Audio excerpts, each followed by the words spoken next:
welcome from my Coldwater, Michigan hometown store here at Bish's RV. My name is Josh the RV Nerd. This is the 212 QB J-Flight, and it is, in my opinion, it's my personal favorite no slide, no bunk little couples camper. It's just simplicity and efficiency at its finest. What I like about it, the way that they went with the seating configuration on this one, instead of a full rear U lounge, which is cool and has its own benefits, Cherokee does that. This one does a split sofa and dinette. But it helps me, like, if you're sitting at the sofa for a while, if you are stuck inside on a rainy day, you've got a big window that looks out toward your campsite. You're not kind of like focused inward on the RV. But again, there's always a push and a pull with everything. With Jayco, you're getting the best warranty available in this class at 2 + 3 years, and I am I'm loving it. The new exterior look on these, that smooth nose skin they have on these, it is very obvious that they have finally decided to kind of join the modern age of travel trailer design here. But there's some really nice streamlines and standardizations that go with the 23 camping season. Like the underbelly is now standard enclosed, and even though it's not standard solar, it does have standard roof solar prep and a portable side solar plug. Most brands only give you one or the other. The one we're looking at today doesn't have any solar on it, but you will start seeing more solar from us here at Bish's RV. On a J-Flight, it'd be a 200-watt package with a 30-amp controller, which would allow for some expansion, which is very cool. It's carpetless, it's easy cleaning, it's ventless flooring. Like, there's some very good things that go along with this one. It's a little taller inside, has central air. It's also got a couple hiccups. It's a camp queen bed, and it's not a full-on private bedroom. And I understand right away that those two facts right there, someone probably just tuned out and said, nope, not me, not for me, not the camper I want to buy now. But I hope you appreciate the fact that I went out of my way to start this video with those kind of little, maybe deal-breaking factoids, so you always know that you're going to get, a fair deal, square information from us here at Bish's. And if you appreciate that, hit that subscribe button. And in the meantime, let's get started. Now, several times through this video, I'm going to mention or reference the fact that there's other brands that build a very similar floor plan to this. So naturally, the very first question that comes to my mind is, why would you go with the Jayco instead of something else? And there's a bunch of little reasons. One of the first of which is that they're taller inside than the average bear at 6'9" instead of 6.5. They're also using a standard centralized air versus just a direct dump air. Now, in a smaller floor plan like this, a direct dump air theoretically is fine, but it won't really help keep cool the more private areas like that bathroom over there on the right-hand side, or if you have this privacy curtain to your front bedroom closed off, you're kind of closing off the majority of the airflow getting in here, and, kind of like a Taco Tuesday inside of a tent, you're kind of hotboxing yourself, and that's never something I think people really generally enjoy. That dinette cushion on the far side keeps falling down. The camper's not level, and that thing likes to fall, regardless. You notice how the windows are fully trimmed out? That's an extra little Jayco thing, and I've noticed that since they started doing that a couple of years ago, we almost completely, I won't say 100%, but almost completely stopped having problems with our shades in these Jaycos. Now, a little basic camper like this is very often not something someone's like, oh, I want to sit inside and watch TV all the day. But all the day? I don't know. Regardless, obviously I don't edit my videos.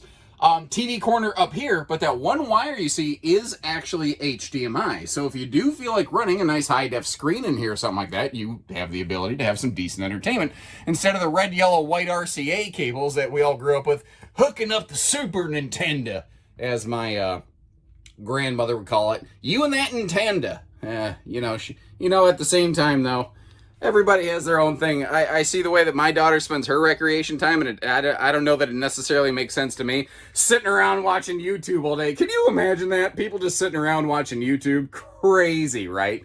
But notice the easy, smart location of those outlets. And again, they went with split seating here, so that if you are stuck inside on a rainy day, you've got that sofa facing out toward your campsite. Not to mention, you got windows all over the place, as opposed to a, what do I want to say here?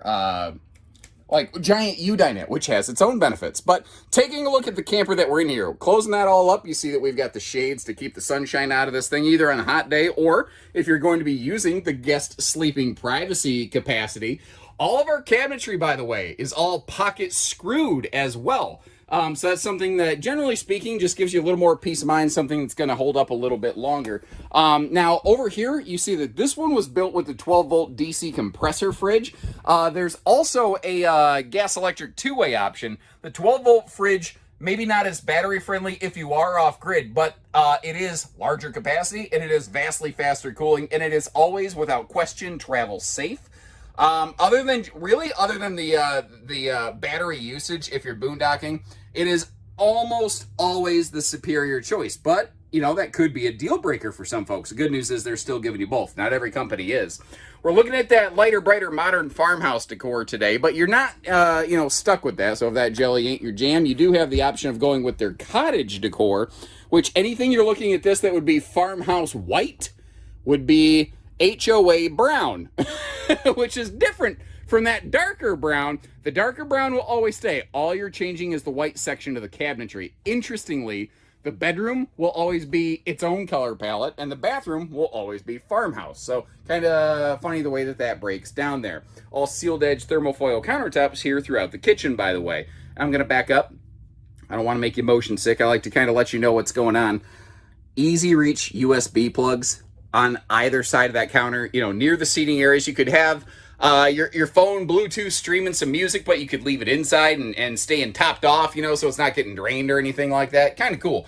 And this, you know, this model actually has really respectable door side window coverage, not to mention the 3 big picture windows, you know, that we have around the dining space right there. Now, working our way around, the one that we're looking at today has no solar, just the factory solar prep. So up on the roof, you're going to see a prep plug. That is where the charge controller would be located, or if you want to add some solar to this, that's where the wiring would run from the roof to the wall for you to add a charge controller. So kind of keep that in mind. And again, I meant to close that up. I kind of shot myself in the foot. I've got a good habit of doing that. I was going to do a neat little sneak reveal here and say, look at this. The RV has a hanging closet on one side and it has wardrobe storage on the other. But I've already kind of spoiled that surprise. Neat little detail here, though.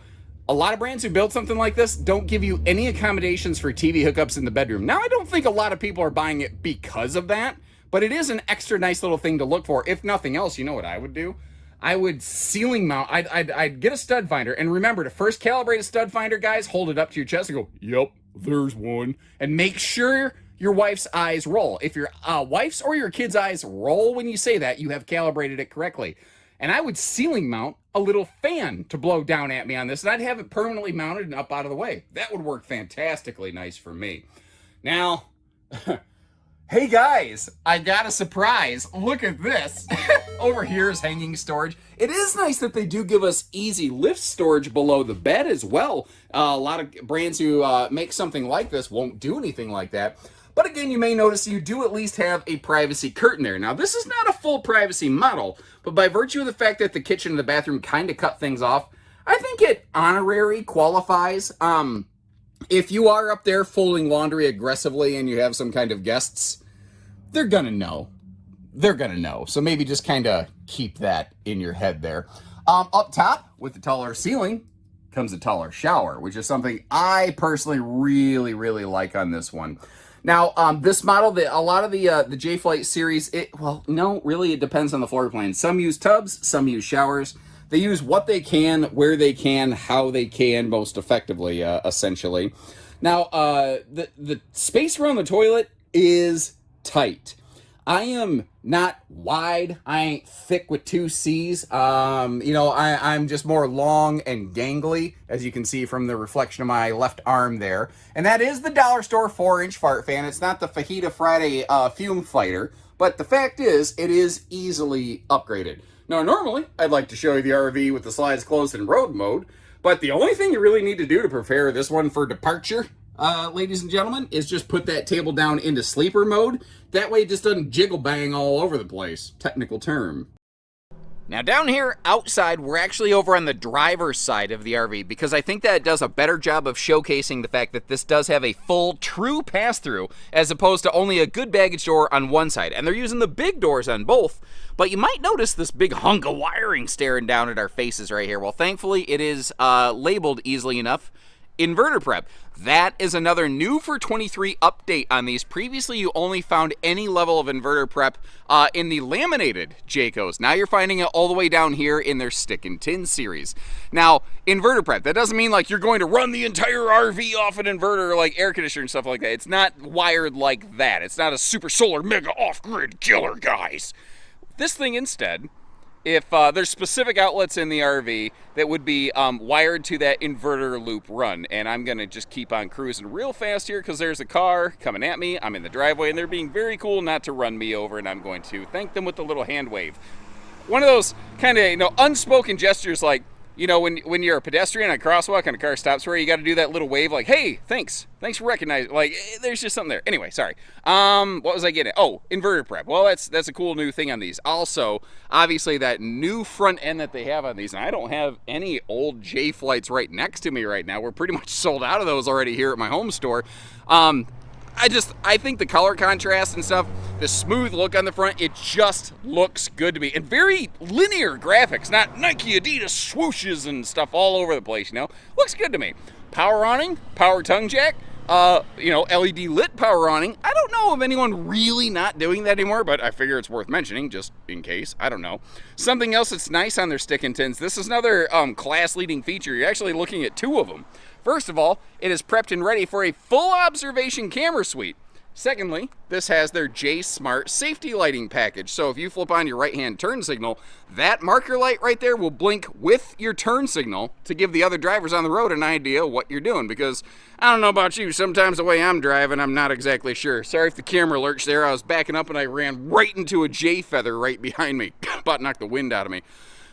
Anyway, you may have noticed that baggage door had a magnet holdback. It had a sealed piano hinge on it. It also has a key-like system. So your baggage door key is not the 751 Club key, and it's one key to rule them all. Basically, you're going to have one key that operates your door, your deadbolt, and all your baggage doors. Pretty darn cool.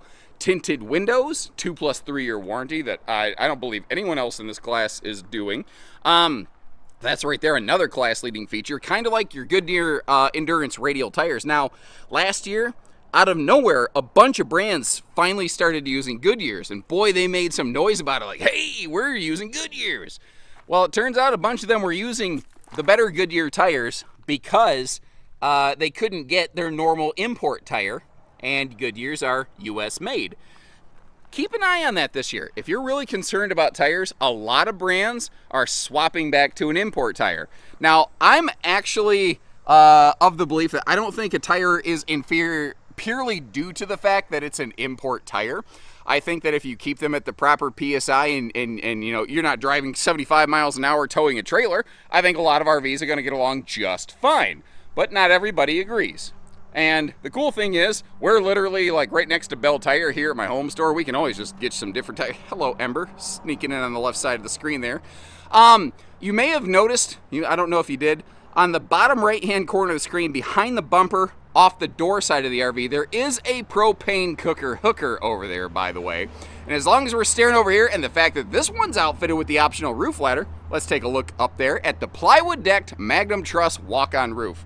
Now, there's plenty. Frankly, I'm not really aware of almost any stick and tin trailer out there in today's world that does not have a walkable roof. But they don't have a plywood-decked walk-on roof like Jayco, and that is one of several aspects that gives us a heavier load rating capacity.